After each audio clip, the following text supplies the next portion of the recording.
देखिए, मैं दोनों हाल में खुश हूँ। मैं तो कई महीने पहले से कह रहा था कि मुझे इस एक जिम्मेदारी से मुक्त किया जाए, क्योंकि विधानसभा सत्र जब चलता है तो सारा दिन सदन में रहना होता है मुख्य सचेतक को। अब ऐसे में विभागीय कामों के लिए थोड़ा कठिनाई आती है। मैं पिछले अक्टूबर से लेकर अब तक लगातार कहता आ रहा हूँ, 25 सितंबर के लिए जिस तरीके से एक मिसाल पेश की मुख्यमंत्री अशोक गहलोत जी ने कि 25 सितंबर को उनकी ये लिप्तता किसी भी चीज़ में नहीं थी, उसके बावजूद चूंकि वो मुख्यमंत्री हैं, विधायक दल के नेता हैं, उन्होंने ये कहा कि भाई मैं एक लाइन का प्रस्ताव पारित नहीं करा पाया, ये मेरी नैतिक जिम्मेदारी है। और उन्होंने कांग्रेस अध्यक्ष के सामने खुला रूप से माफ़ीनामा पेश किया। कोई छोटा बड़ा हो और किसी भी तरह की गलती हो, पार्टी की सरकार को कमज़ोर करने की हो, पार्टी को कमज़ोर करने की हो, पार्टी के हाईकमान के आदेशों को मानने की नहीं मानने, किसी प्रकार की कोई बात हो, जब मुख्यमंत्री जी ने एक मिसाल पेश कर दी तो हम सबको आगे बढ़कर उस मिसाल का अनुकरण करना चाहिए। राजस्थान सरकार के कैबिनेट मंत्री महेश जोशी आज जोधपुर दौरे पर रहे हैं। जोधपुर को बहुत बड़ी सौगात मिल रही है। मुख्यमंत्री अशोक गहलोत पश्चिमी राजस्थान को बड़ी सौगात देंगे और इस कार्यक्रम में शामिल होने जोधपुर पहुंचे हैं। हमारे साथ एक्सक्लूसिव बातचीत करने के लिए मौजूद है महेश जी। किस तरीके की पश्चिमी राजस्थान के लोगों को एक पानी को लेकर एक सौगात मिलने वाली है? देखिए, पानी के लिए कितनी परेशानी हो सकती है उसका एहसास राजस्थान को यूँ तो मुकम्मल तौर पे है, क्योंकि देश का 10% भूभाग जिस राज्य में हो और वहाँ पानी की उपलब्धता 1% से कुछ अधिक हो, और पानी का संकट कितना बड़ा होता है ये पूरे राजस्थान को एहसास है। लेकिन विशेषकर पश्चिमी राजस्थान को इसका एहसास बहुत ज़्यादा रहा है। भीषण अकाल पश्चिमी राजस्थान ने झेले हैं। पानी बारिश के लिए लोग तरसे हैं, जल के पेयजल के लिए तरसे हैं, परेशान हुए हैं।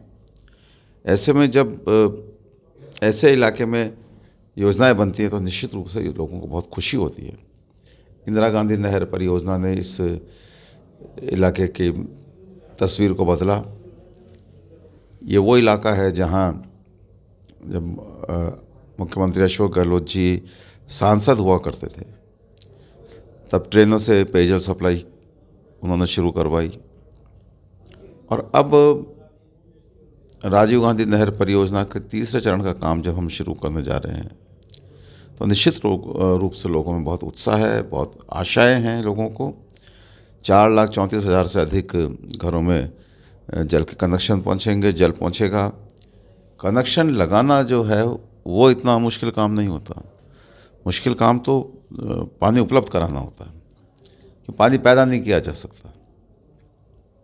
अच्छा, जिस तरीके से ERCP मुद्दा जो राजस्थान में चल रहा है, पूर्वी राजस्थान में, तो लगता नहीं कहीं ना कहीं केंद्र सरकार इसको टालमटोल करते जा रही है? आप उसको किस नज़रिए से देखते हैं? देखिए, स्पष्ट बात है, 2017 में DPR बनी और वो DPR 2017 ने गवर्नमेंट ऑफ इंडिया को भेजी। 2018 में जुलाई में और अक्टूबर में प्रधानमंत्री जी ERCP का बखान करते हैं जयपुर में और उसके बाद अजमेर में। वही बताते हैं कि 13 जिलों के लिए, इन जिलों के लिए ये परियोजना बनी है। 40% जो राजस्थान की आबादी है उसकी पेयजल की समस्या का समाधान होगा। 2 लाख हेक्टेयर से अधिक भूमि सिंचित हो सकेगी। ये सारा प्रधानमंत्री जी जानकारी देते हैं और कहते हैं हम इससे पूरी संवेदनशीलता के साथ में सकारात्मक निर्णय लेंगे। और उसके बाद उसमें रोड़े अटकाए जाते हैं कि भाई अब कह रहे हैं कि DPR में ये कमी है, ये नहीं है, ये नहीं है, ये नहीं है। 2017 से लेके और 2018 तक जब प्रधानमंत्री जी ने कहा 1 साल तो हो गया, उसके बाद तक ये पता नहीं लगा कि इसके अंदर कोई कमी है। इसका सीधा सा मतलब है कि उस योजना में कमी नहीं थी। उस योजना को जानबूझ के लटकाया जा रहा है, अटकाया जा रहा है। लेकिन मुख्यमंत्री अशोक गहलोत जी भी उतना डिटरमाइंड हैं कि ये पूर्वी राजस्थान के जिलों के लिए जीवनदायिनी योजना सिद्ध होगी। इसलिए इस योजना को, इस परियोजना को हर हाल में पूरा किया जाएगा। केंद्र सरकार इसमें सहयोग दे, स्वागत है, आभार है। न दे तो भी इस योजना का काम नहीं रुकेगा। अच्छा, जोशी जी, जिस तरीके से मुख्य सचेतक पद से इस्तीफा दिया गया है, कहीं ना कहीं आपको लगता है कि एक पद एक व्यक्ति का सिद्धांत लागू किया गया है या अनुशासनात्मक जो कार्रवाई हुई है? देखिए, मैं दोनों हाल में खुश हूँ। मैं तो कई महीने पहले से कह रहा था कि मुझे इस एक जिम्मेदारी से मुक्त किया जाए, क्योंकि विधानसभा सत्र जब चलता है तो सारा दिन सदन में रहना होता है मुख्य सचेतक को। अब ऐसे में विभागीय कामों के लिए थोड़ा कठिनाई आती है। मैं पिछले अक्टूबर से लेकर अब तक लगातार कहता आ रहा हूँ।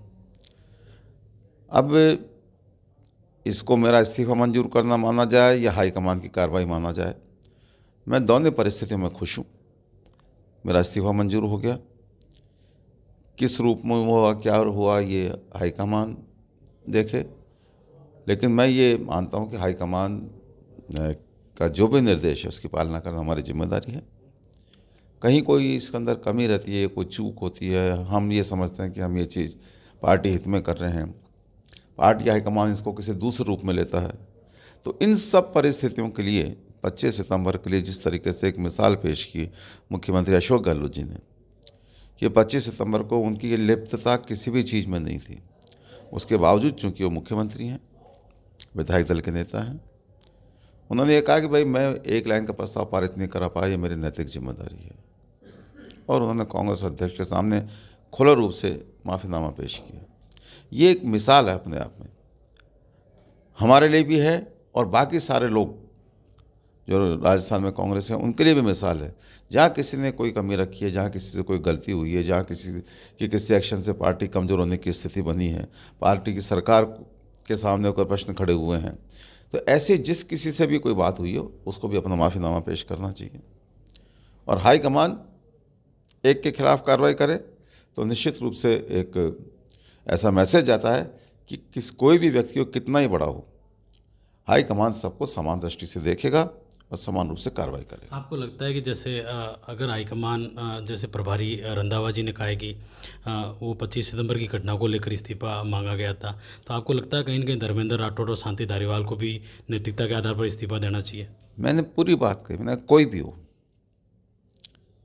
छोटा बड़ा कोई नहीं, कोई छोटा बड़ा हो और किसी भी तरीके की गलती हो, पार्टी के खिलाफ, पार्टी की सरकार को कमज़ोर करने की हो, पार्टी को कमज़ोर करने की हो, पार्टी के हाईकमान के आदेशों को मानने की नहीं मानने, किसी प्रकार की कोई बात हो, जब मुख्यमंत्री जी ने एक मिसाल पेश कर दी तो हम सबको आगे बढ़कर उस मिसाल का अनुकरण करना चाहिए, और नहीं तो पार्टी के सामने सारे विकल्प खुले हैं। पार्टी जो चाहे वो फैसला ले और हम पार्टी के हर फैसले को शिरोधार्य करेंगे।